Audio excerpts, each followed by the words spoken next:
nós estamos aproveitando, né, toda essa... Deixa eu beber uma água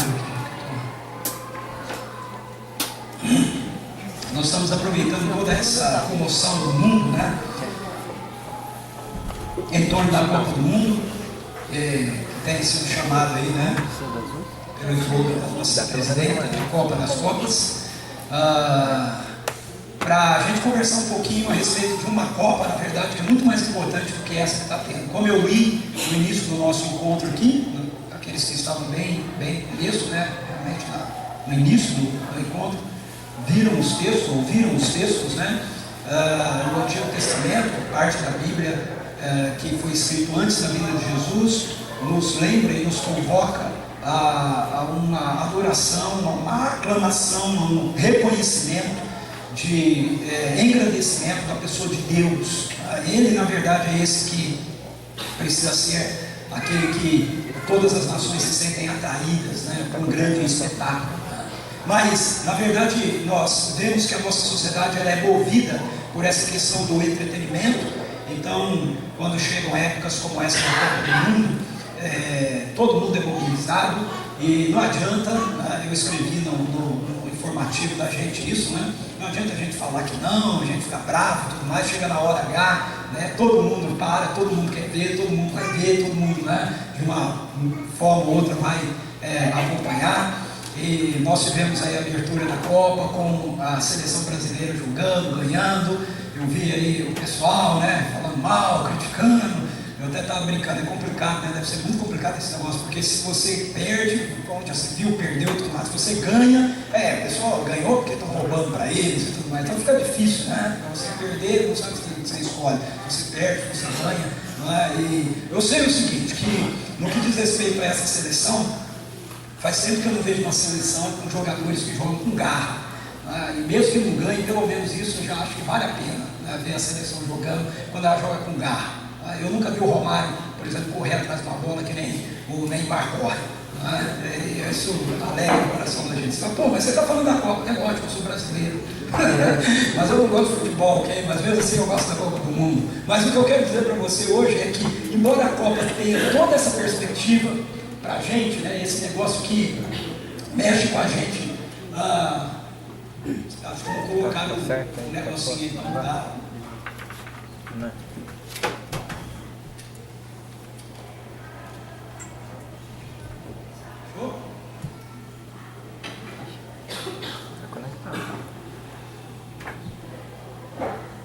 Desconectou agora.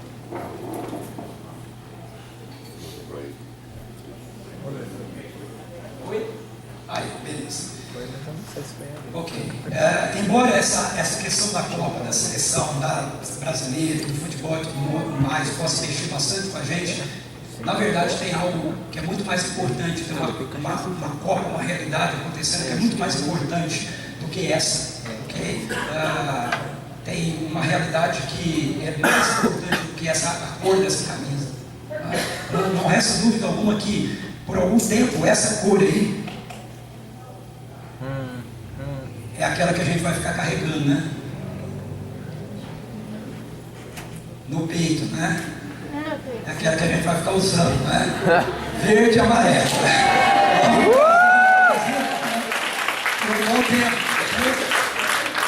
Mas eu estou usando a cor verde e amarela aqui, mas eu quero que você preste atenção no que está escrito aqui.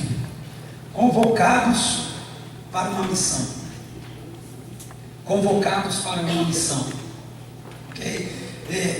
Embora eu entenda que não há nada de errado realmente da gente celebrar, a gente festejar, a gente se alegrar. Nossa, eu estou falando esse negócio de tudo, né? Estão orando por mim aí já?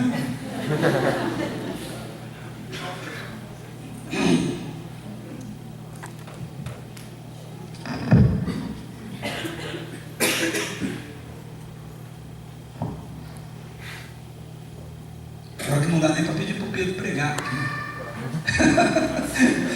Ele não fez o sermão junto comigo.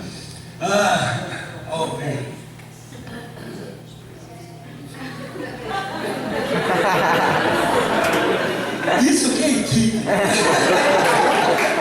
Isso que é equipe.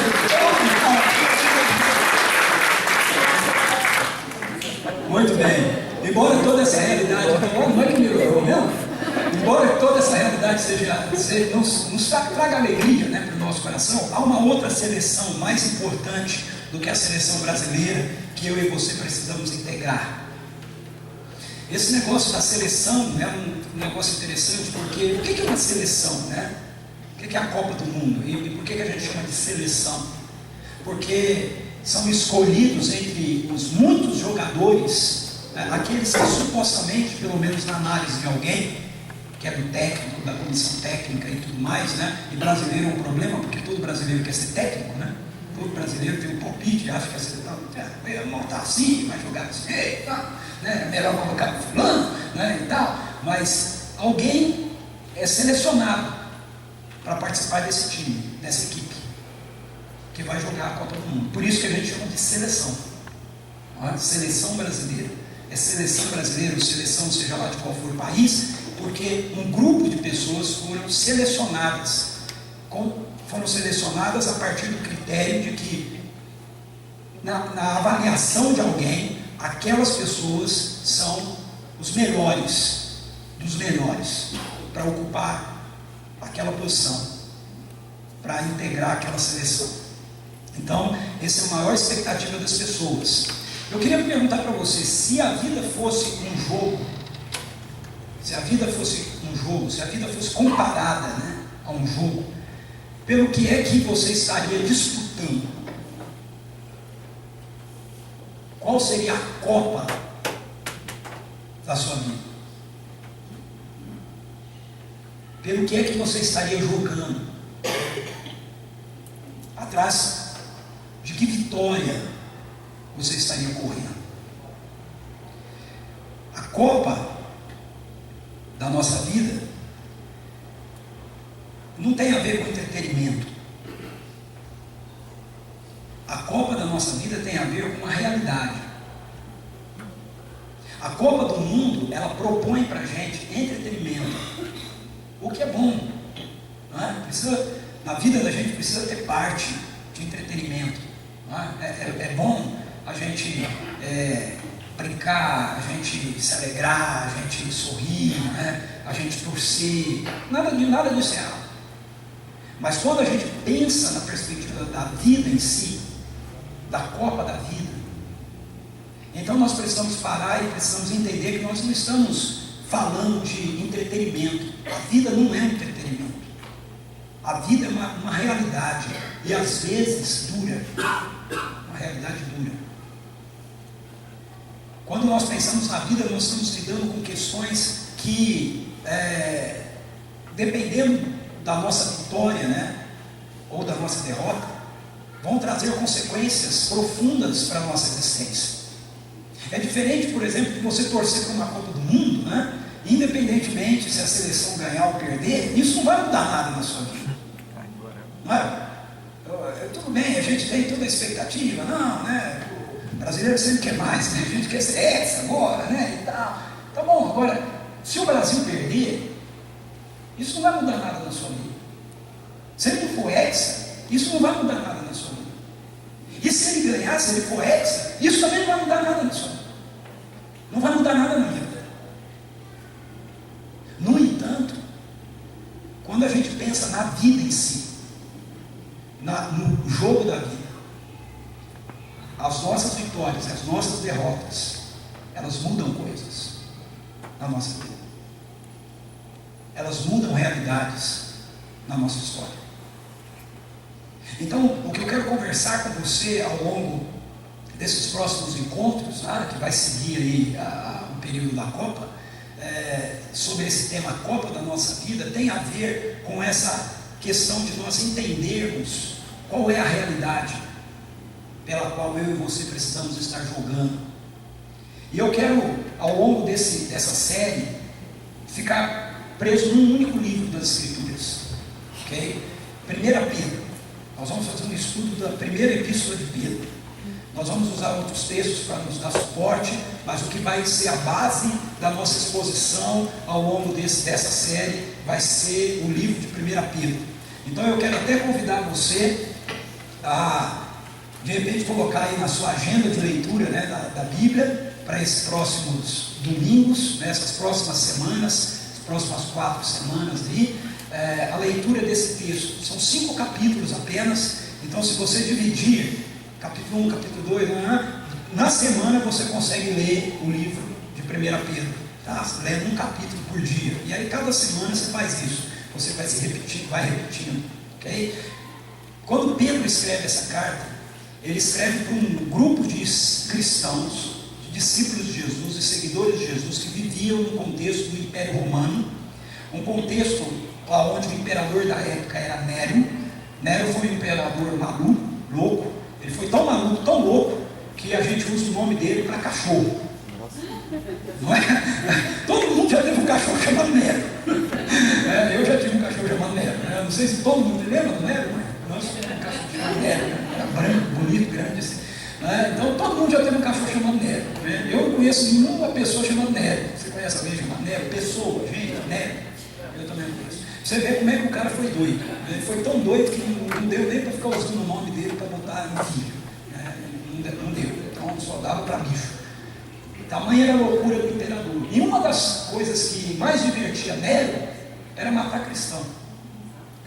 Então nesse período, os cristãos, eles não podiam viver como nós temos o privilégio de viver aqui na nossa nação.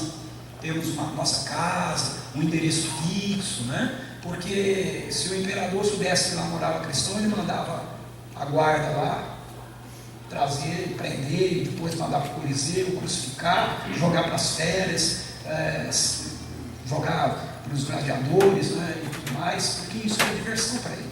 Então, nessa época que essa carta foi escrita, esses seguidores de Jesus, eles viviam andando de um lado para o outro. Eles viviam saindo de um lugar para o outro. Por isso, quando Pedro começa a sua carta, ele começa dizendo assim: Pedro, apóstolo de Jesus Cristo, aos eleitos de Deus, peregrinos, dispersos no Ponto, na Galácia, na Capadócia, na província da Ásia e na Bitínia. Então ele começa a carta dizendo: olha, eu estou escrevendo para vocês que estão indo de um lugar para o outro, que estão dispersos aí por toda essa região. Não era uma carta para uma igreja local, era uma carta para uma igreja multilocal. E eles não eram multilocal porque eles funcionavam em mais de um lugar que nem a gente. Eles eram multilocal porque eles viviam mudando de lugar. Eles iam saindo de um lugar, indo para outro, fugindo dessa perseguição. E aí ele diz para esses escolhidos de acordo com o pré-conhecimento de Deus Pai, pela obra santificadora do Espírito, para a obediência a Deus, para a obediência a Jesus Cristo e a aspersão do seu sangue, graça e paz lhes sejam multiplicadas. Então veja, a introdução dessa carta de Pedro mostra para a gente que Deus está integrando uma seleção. Deus está convocando ao longo da história um grupo de homens e um grupo de mulheres para compor essa grande seleção. Aquilo que Deus está fazendo, aquilo que Deus realiza na história, aquilo que Deus faz ao longo da nossa história aqui, passa por um povo. Um povo que Deus vai reunindo. Uma grande seleção que Deus está fazendo ao longo da história. E Ele vai continuar fazendo até que a história termine. Esse povo é chamado nas Escrituras de igreja. É isso que Pedro está nos mostrando no início da sua carta. Deus escolhendo, Deus selecionando, Deus juntando um povo. Isso precisa levar a mim e a você a entender o que a igreja é. Entender o que nós somos quando nós falamos que nós fazemos parte da igreja, ou que nós somos a igreja. Então, o que isso significa? Como eu sempre gosto de fazer, vamos começar pelo que não significa, ok? O que a igreja não é? A igreja não é uma instituição humana.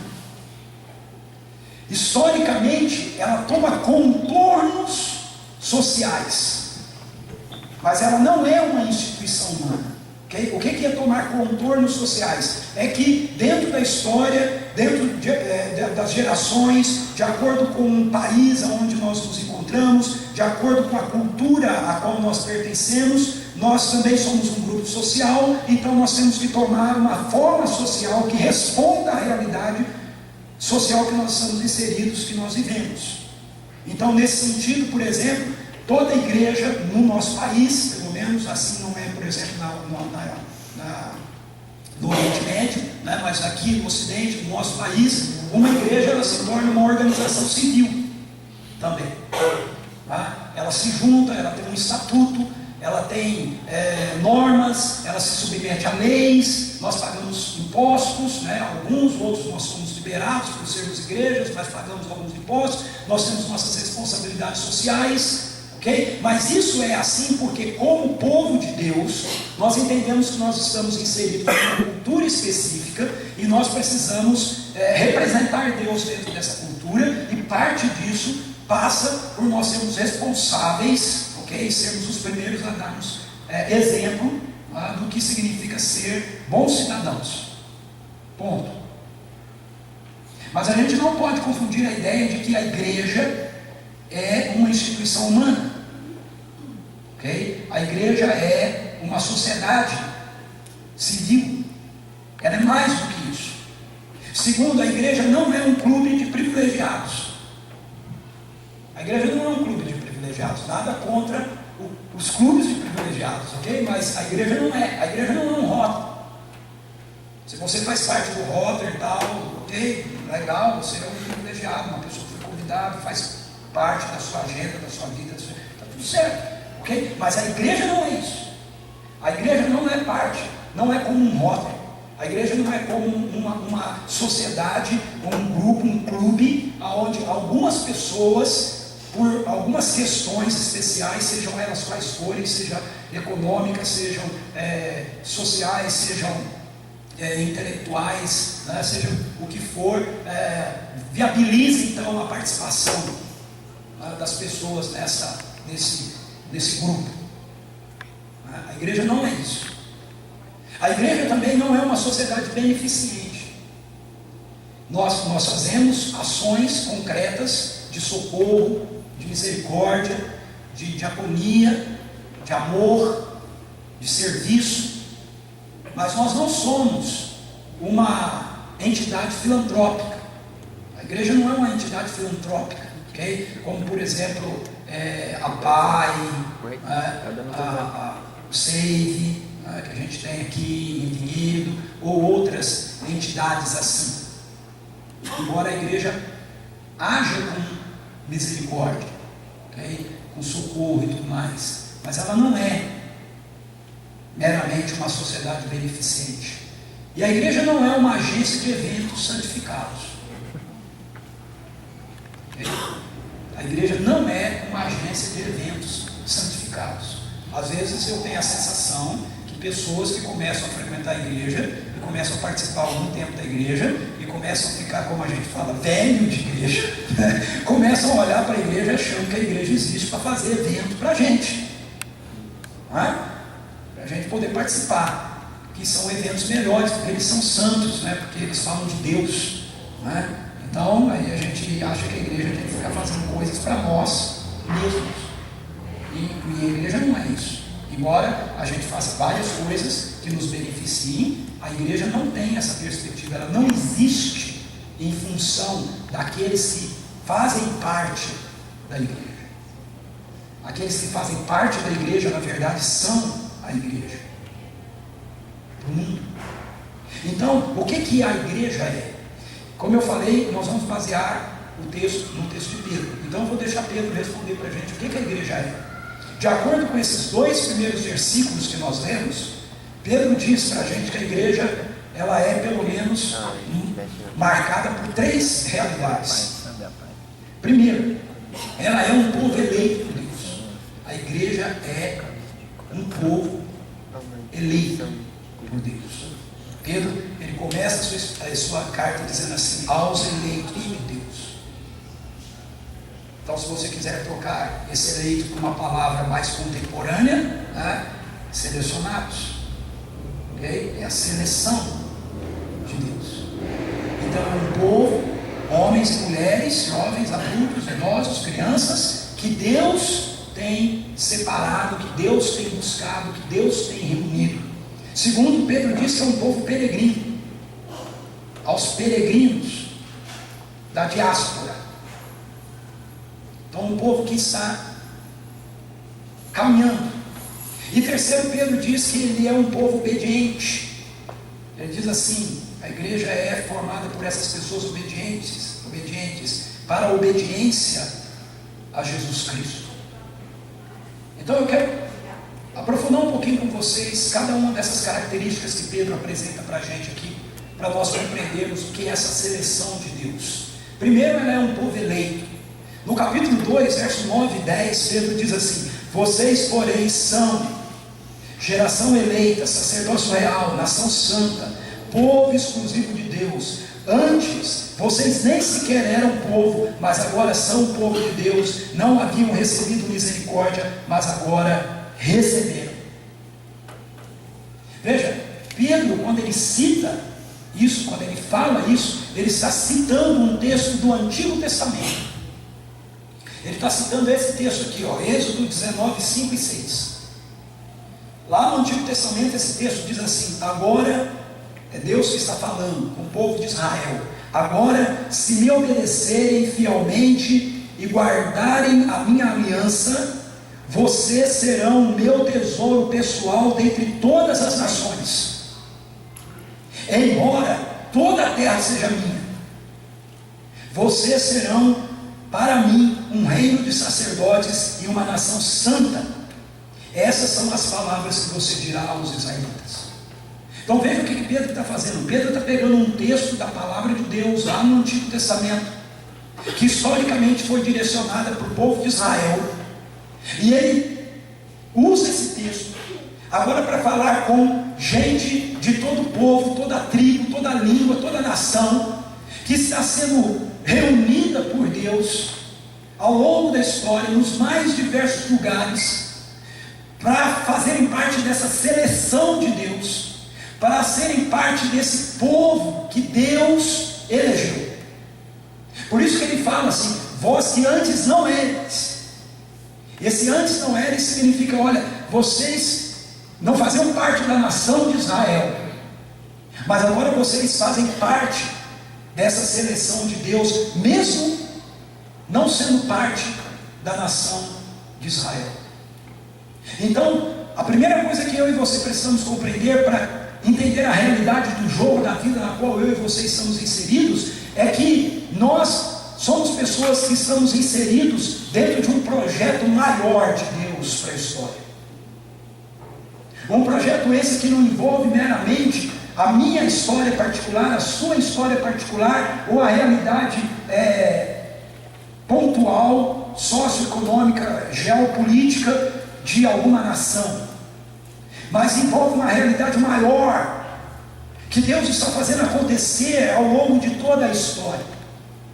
Quem pode nos ajudar com isso é o apóstolo Paulo, quando ele, escrevendo a sua carta aos Efésios, ele diz o seguinte, Efésios capítulo 1, versículo 3 a 4: bendito seja o Deus e Pai de nosso Senhor Jesus Cristo, que nos abençoou com todas as bênçãos espirituais nas regiões celestiais em Cristo, porque Deus nos escolheu nele. Esse nele aqui é Cristo. Deus nos escolheu nele, em Cristo, antes da criação do mundo, para sermos santos e irrepreensíveis em sua presença. Então, o que o apóstolo Paulo está explicando para a gente aqui, para esclarecer o que Pedro está dizendo para nós na sua primeira carta, na sua primeira epístola, é que Deus, desde antes da fundação do mundo, antes dele criar qualquer coisa, ele já tinha um projeto pré-estabelecido na sua mente, de selecionar, de conjugar, de formar, de atrair, de trazer para ele um povo que viria para ele através de Cristo Jesus. Em Cristo Jesus, Deus está construindo esse povo. Em Cristo Jesus, Deus está construindo a igreja. Em Cristo Jesus, Deus está selecionando. esse time, em Cristo Jesus. Isso é mais importante do que você possa imaginar. Porque quando Paulo está dizendo assim, nele, em Cristo, o que ele está dizendo é que não é em Abraão. Porque os israelitas entendiam que Deus tinha constituído um povo para si a partir de Abraão. Então, se você é descendência de Abraão, você faz parte do povo de Deus. E Paulo está dizendo, não é em Abraão, é em Cristo. Abraão foi só uma etapa do processo, mas o alvo de Deus, desde antes da fundação do mundo, era formar uma seleção para si, um povo para si, escolher, eleger, separar para ele um povo, através do que ele iria fazer em Cristo Jesus, pela humanidade. Portanto, todo aquele, não é um clube de privilegiados. Portanto, todo aquele que se rende àquilo que Deus fez pela humanidade em Cristo Jesus, passa a fazer parte desse grupo, dessa seleção. O que me coloca e o que te coloca nesse grupo não são nossas qualidades, não é o nosso esforço, não é se nós somos capazes ou não é se nós nascemos ou não nascemos ligados a uma igreja. Nada disso importa. O que me coloca nessa seleção, o que me coloca nesse povo, é eu me render àquilo que Deus fez por mim em Cristo Jesus. Essa é a decisão dele desde antes da fundação do mundo. Então, se nós integramos a igreja, a seleção de Deus, é porque Ele nos estendeu a sua misericórdia e a sua graça. Nós não fazemos parte da igreja por sermos melhores do que ninguém. Nós fazemos parte porque nós fomos alvos da graça de Deus, que nos é oferecida em Cristo Jesus. E isso é maravilhoso. Isso é maravilhoso.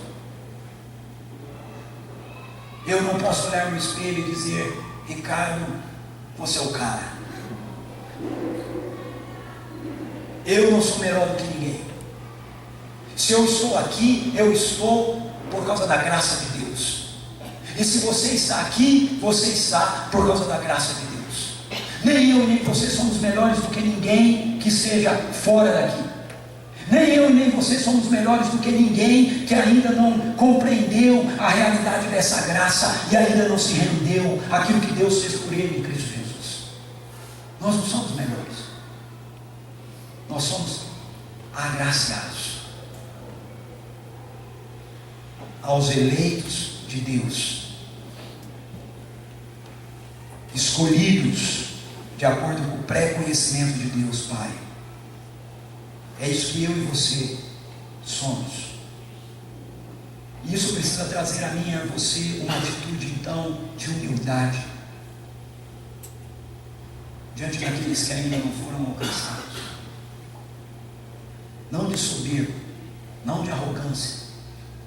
Eu não me simpatizo nem um pouco com essa postura que às vezes a gente vê em cristãos, na igreja evangélica, de que nós somos o povo, nós somos os melhores, nós não somos nada. Nós somos gente agraciada por Deus. Aos pés da cruz todo mundo é igual.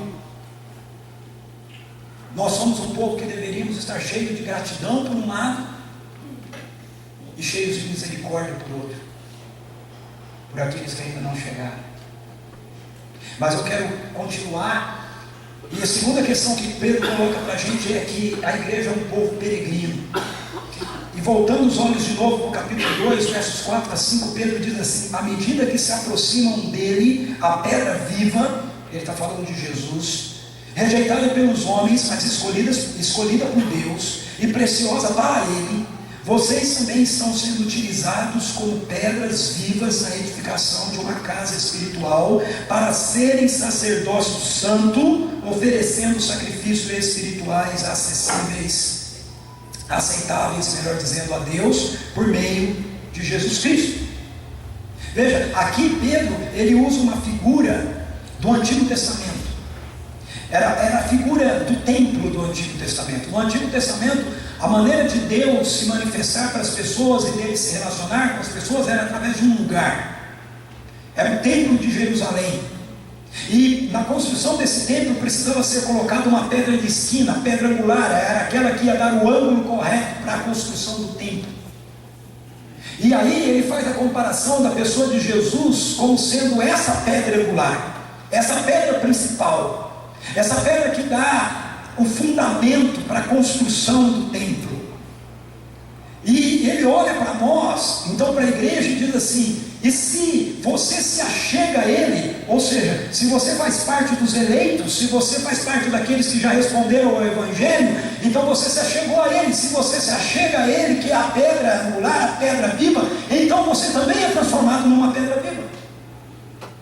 Nós nos tornamos pedras vivas. E ele vai usando essa imagem da construção de um templo.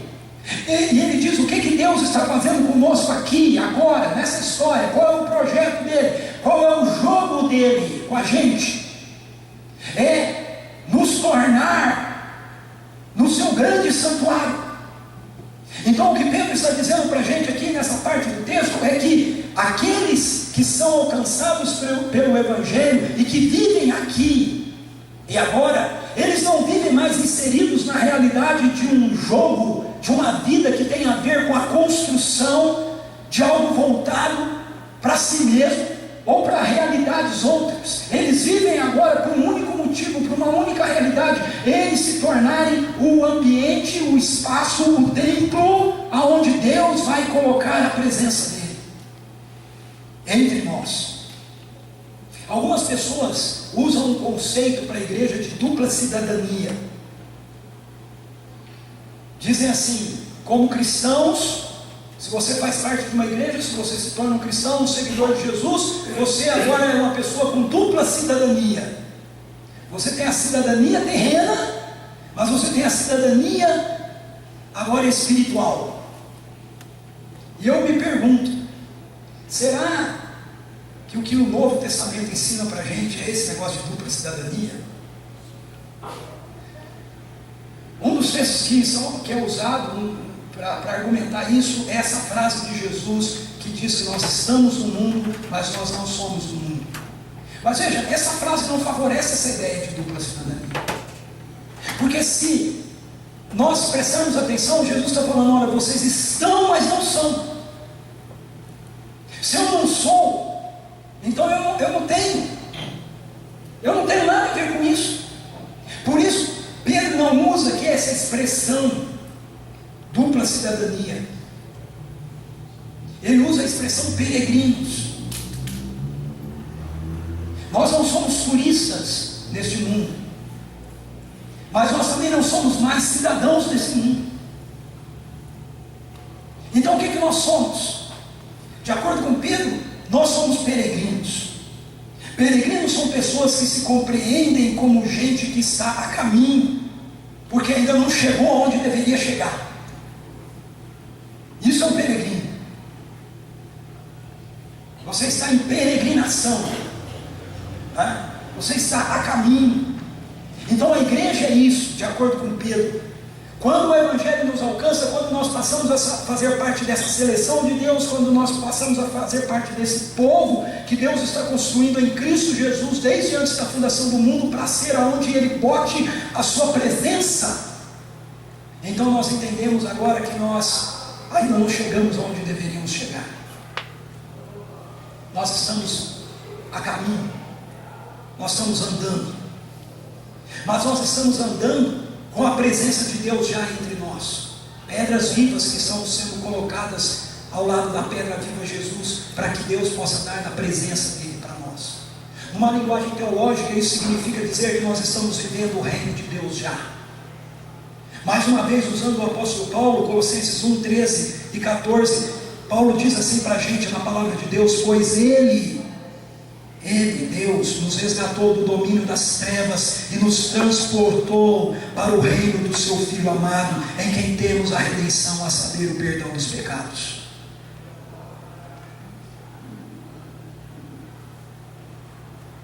Ou seja, se nós somos peregrinos, e se nós somos peregrinos porque nós somos tirados do reino das trevas e trazidos para o reino da luz, e agora a gente continua andando ainda nessa presente era má, isso significa, com a presença de Deus conosco, isso significa que nós já não vivemos mais baseados pelos valores que regem essa presente era má. Nós vivemos agora baseados por outros valores. E isso é muito sério. Isso é muito sério. Isso é muito sério porque quando eu olho para a minha vida, eu observo um monte de ações, posturas e decisões que são baseadas nos valores do presente século, não nos valores do reino. Quando eu olho para nós, quando eu olho para a igreja, eu percebo isso na vida de muitos cristãos. E o que justifica isso? Dupla cidadania. Nós temos dupla cidadania. Por isso, teologicamente falando, eu não sou favorável a essa ideia de que cristão tem dupla cidadania, porque não é o que eu vejo nas Escrituras. Na verdade, se nós temos dupla cidadania, então nós estamos justificados para pensar que em alguns momentos a gente pode ter ações, pensamentos, valores que têm a ver com a nossa cidadania terrena, e em outros momentos a gente tem opções, valores e decisões que têm a ver com a nossa cidadania celestial.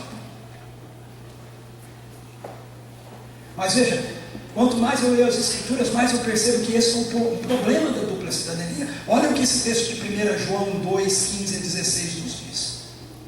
Veja se ele abre possibilidade de dupla cidadania para a gente. Cidadãos do reino, mas ainda cidadãos do mundo. Veja, deixa eu fazer um parênteses aqui. Quando eu estou falando de cidadão aqui, eu estou falando relacionado a valores, ok?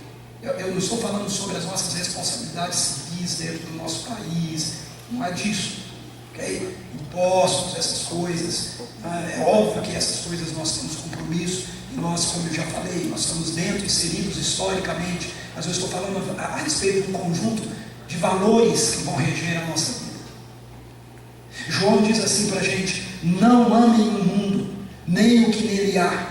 Se alguém ama o mundo, o amor do Pai não está nele, pois tudo o que há no mundo, a cobiça da carne, a cobiça dos olhos e a ostentação dos bens, não provém do Pai, mas do mundo. O textinho aí. Eu não sei você, mas não tem uns textos na Bíblia que às vezes dá uma vontade, né? Tirar assim, não fácil. Você nunca teve essa tentação, não? Eu já tive, um monte de vezes. Esse texto aqui. Tanto texto, Senhor, justo esse. Mas veja, por mais que a gente tente facilitar as coisas, e por mais que eu tente fazer isso para mim, eu pudesse tentar fazer para você, e eu vou confessar que eu nem tentei, não há a mínima possibilidade da gente distorcer aquilo que está sendo dito aqui.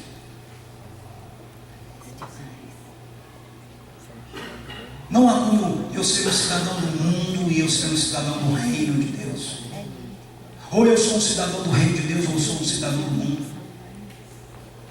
Não há dupla cidadania.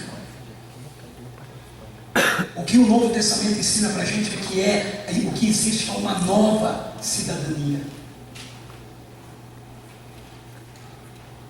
Uma nova cidadania.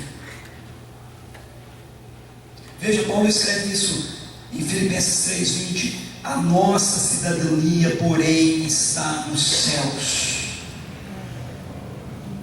de onde esperamos ansiosamente o Salvador, o Senhor Jesus Cristo. E eu acho muito interessante porque ele escreve isso na sua epístola aos Filipenses. E os Filipenses eram um grupo que tinha um alto orgulho de serem cidadãos romanos, de serem província de Roma. E aí Paulo escreve para eles dizendo: vocês não são de Roma, vocês têm outra cidadania, não é dupla, é uma nova. Eu e você temos uma nova cidadania. Eu e você continuamos vivendo nesse mundo, inseridos nessa presente era má, mas agora com um novo conjunto de valores que começam a moldar a nossa mente, um novo conjunto de opções que a gente começa a fazer, porque nós temos outra cidadania. Por fim, Pedro diz que nós somos também um povo obediente. No verso 2 ele diz assim: escolhidos de acordo com a presciência de Deus Pai pela obra santificadora do Espírito, para a obediência a Jesus Cristo. E aí, em 1 Pedro 2, 6 e 8, ele diz assim: pois assim é dito na Escritura: eis que ponho em Sião uma pedra angular, escolhida e preciosa, e aquele que nela confia jamais será envergonhado. Portanto, para vocês, os que creem, esta pedra é preciosa, mas os que não creem, a pedra que os construtores rejeitaram tornou-se a pedra angular, e a pedra de tropeço e rocha que faz cair.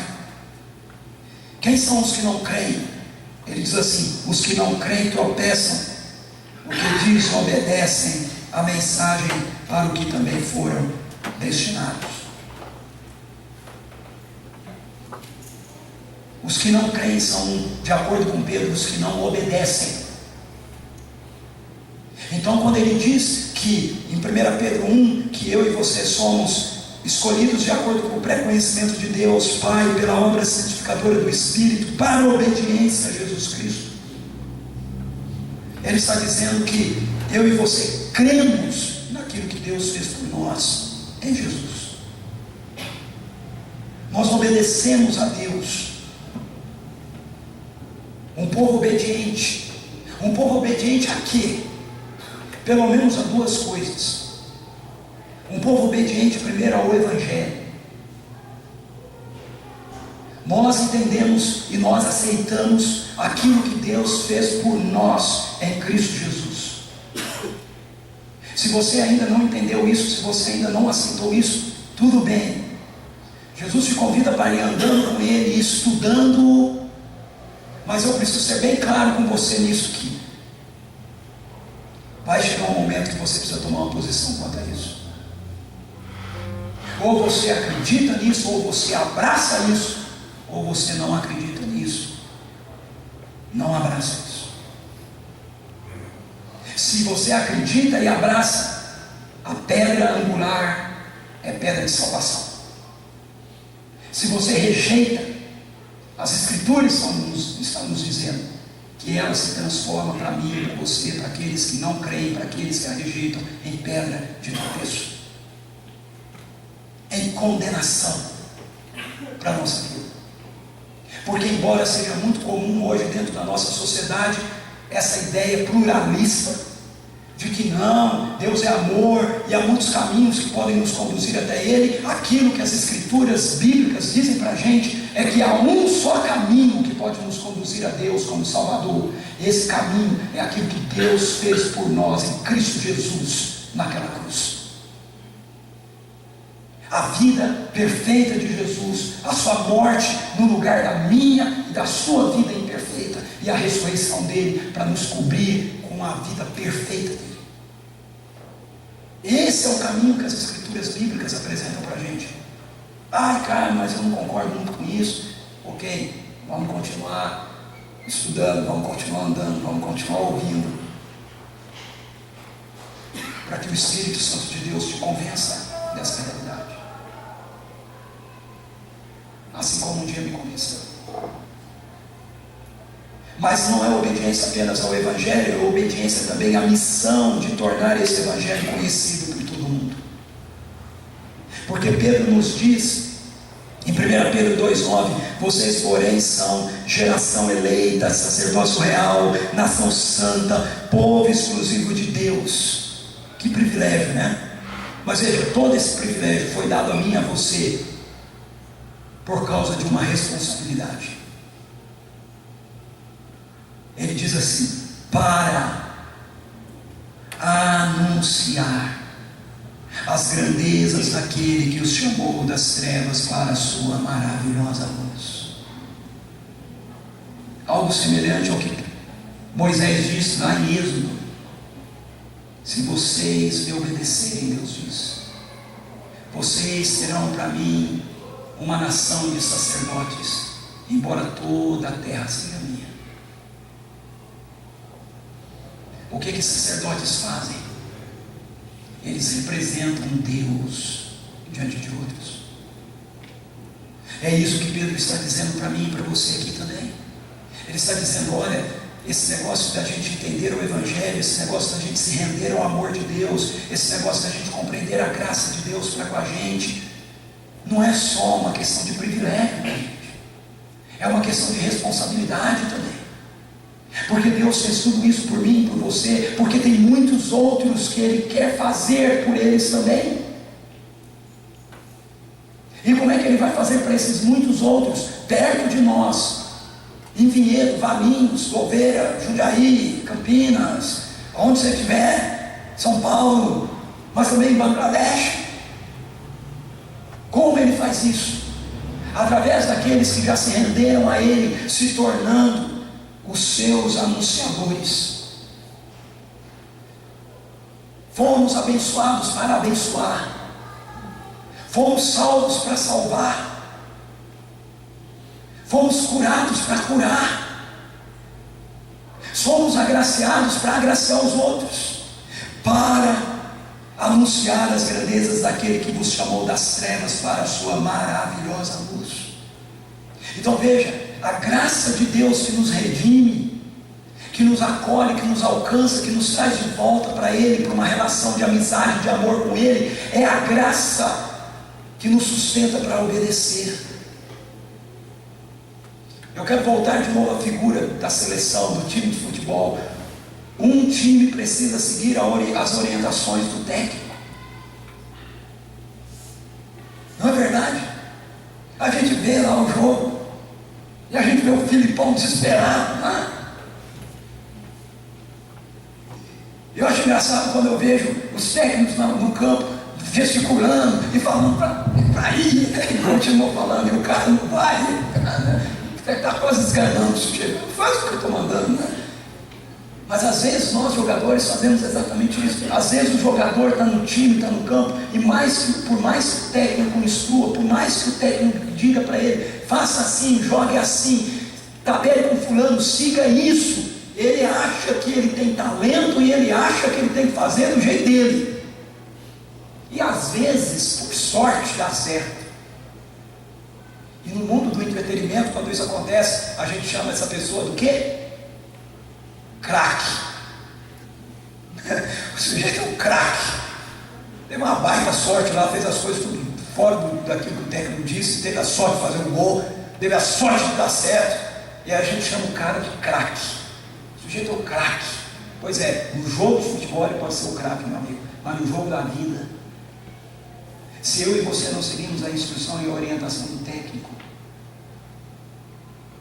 ainda que de algumas vezes a gente tenha sorte e as coisas acabem dando certo, e eu diria, dão certo por causa da misericórdia de Deus, não é o caminho que a gente deve seguir. Na igreja o povo de Deus vive sob a obediência, a liderança do Espírito Santo. Ele é nosso técnico, não sou eu o técnico, ok? O Espírito Santo é o nosso técnico. Ele é o nosso técnico. Líderes, pastores, líderes são auxiliares técnicos. O técnico dessa seleção chamada igreja é o Espírito Santo de Deus, é o próprio Deus. E Ele nos conduz mediante as Escrituras Sagradas.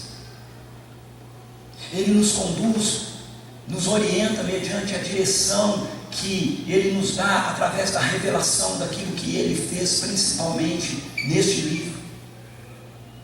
O apóstolo Paulo nos diz, quando ele fala do seu trabalho, como alvo da obediência está presente no Evangelho. Particularmente, eu acredito que essa é uma das maiores necessidades que a igreja do Ocidente, no século XXI, precisa compreender.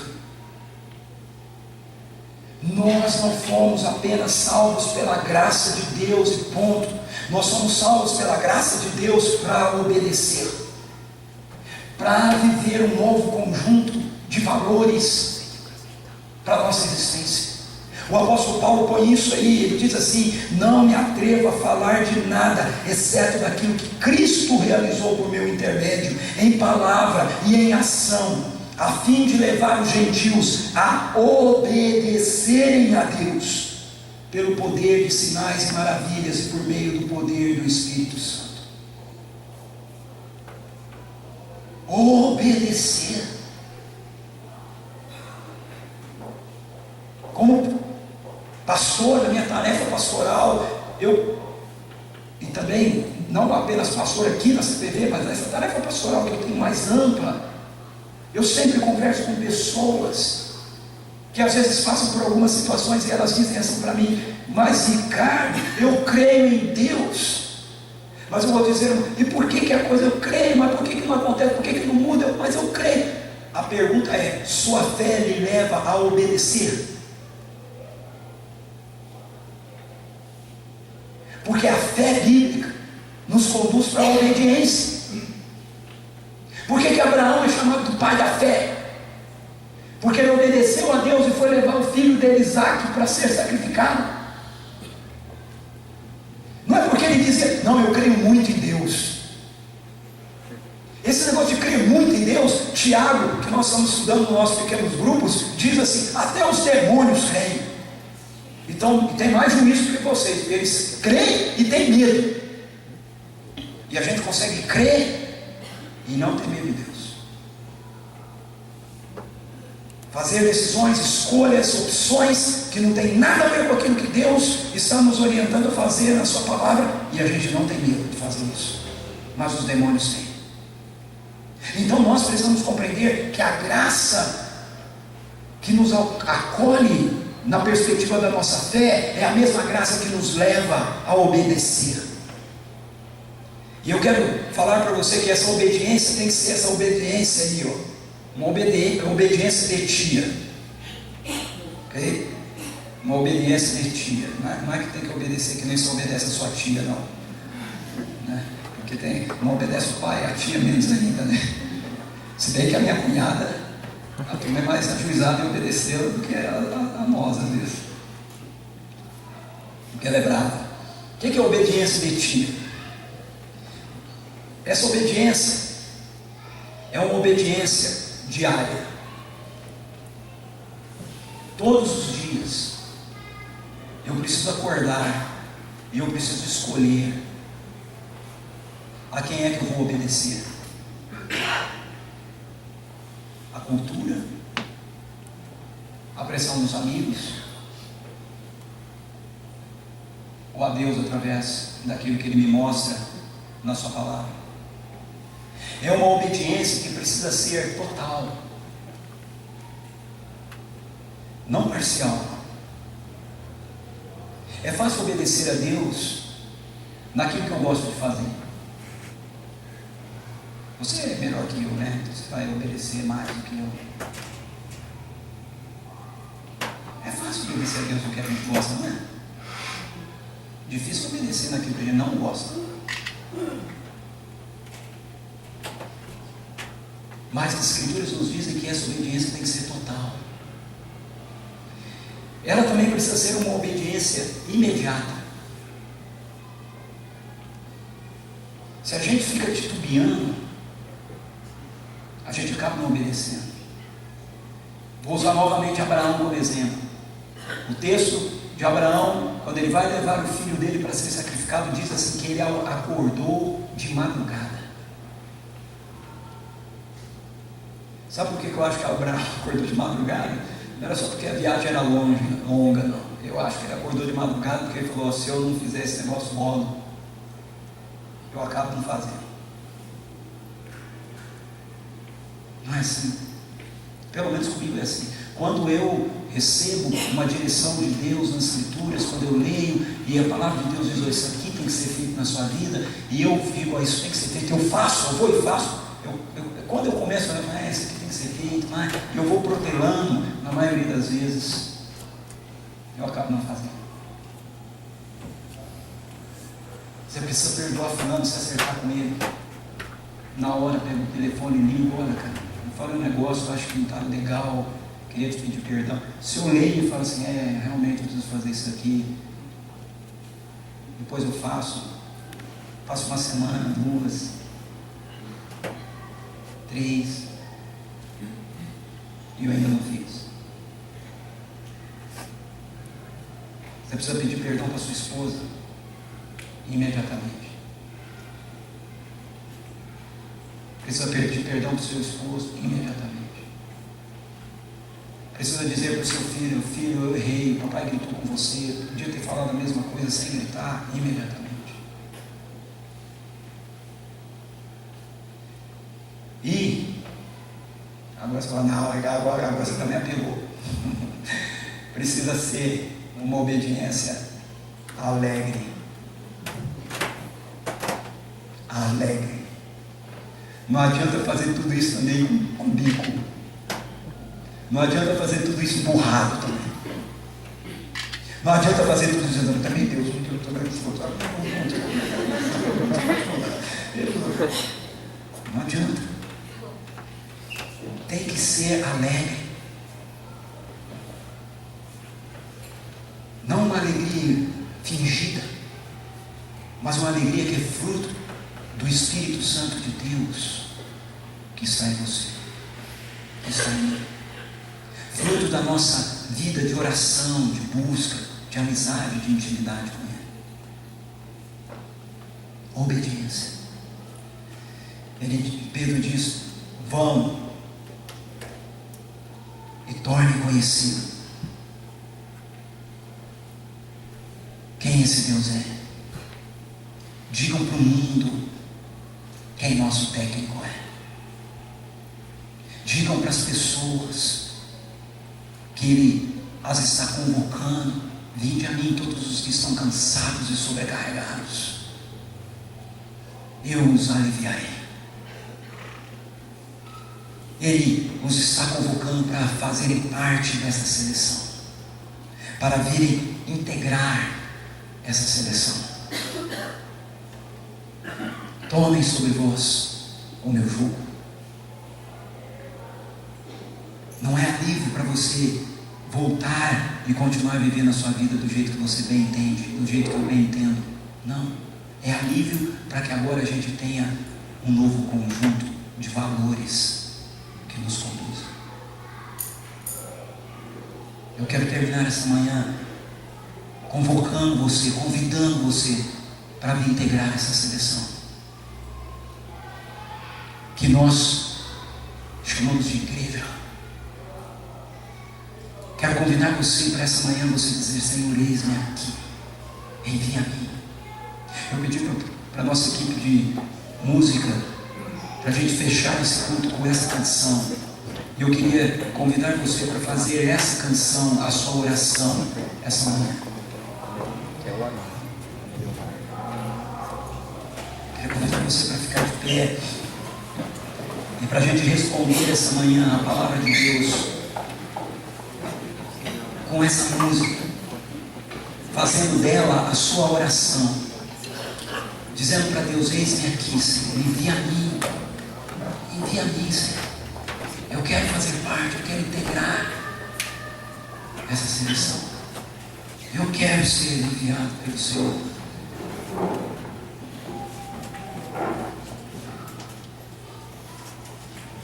Eu quero responder sim.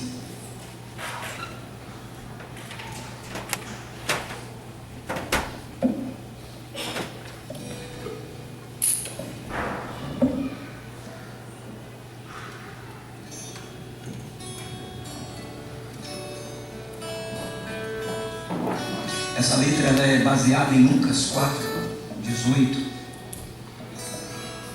quando Jesus diz que Ele foi ungido pelo Espírito Santo de Deus para poder ir em nome do Pai e levar o Evangelho do Reino na vida das pessoas. E esse Jesus disse que o Espírito Santo tinha sido enviado para estar sobre nós agora, para que nós pudéssemos ir e fazermos isso que Pedro diz que nós devemos fazer na sua carta: anunciar os feitos poderosos daquele que nos chamou das trevas para a sua maravilhosa luz. Vamos lá?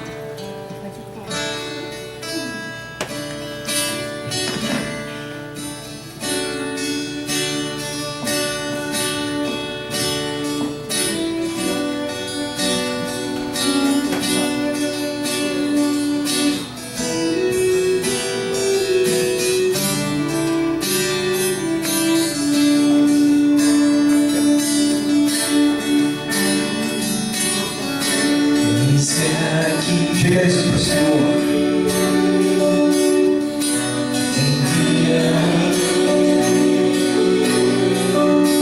Quando fraco, sei que tu és forte.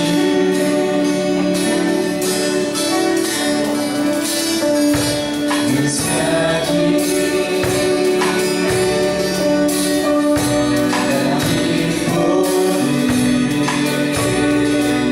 Estende tua mão para curar, estende o teu braço pros cativos libertar.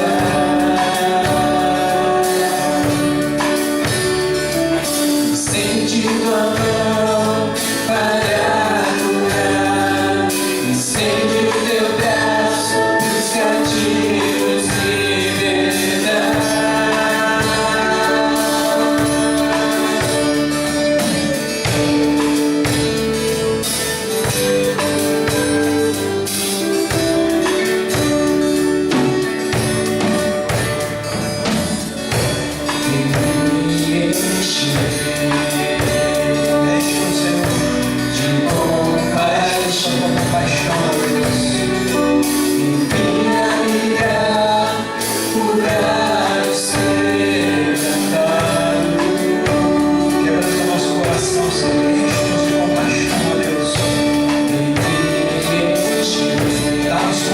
Senhor, para irmos ao encontro de um mundo quebrado, machucado, ferido, Senhor. Falarei a tua palavra, seguirei com autoridade em ti.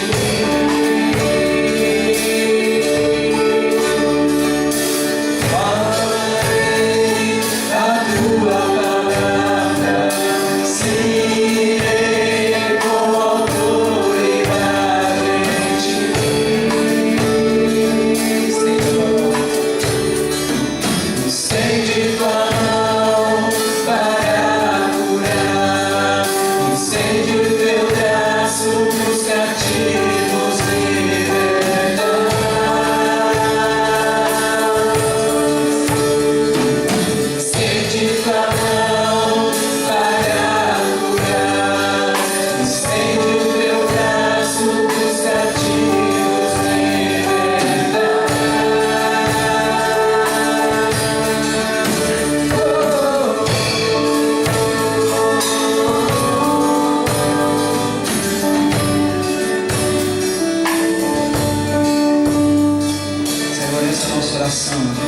Nessa manhã,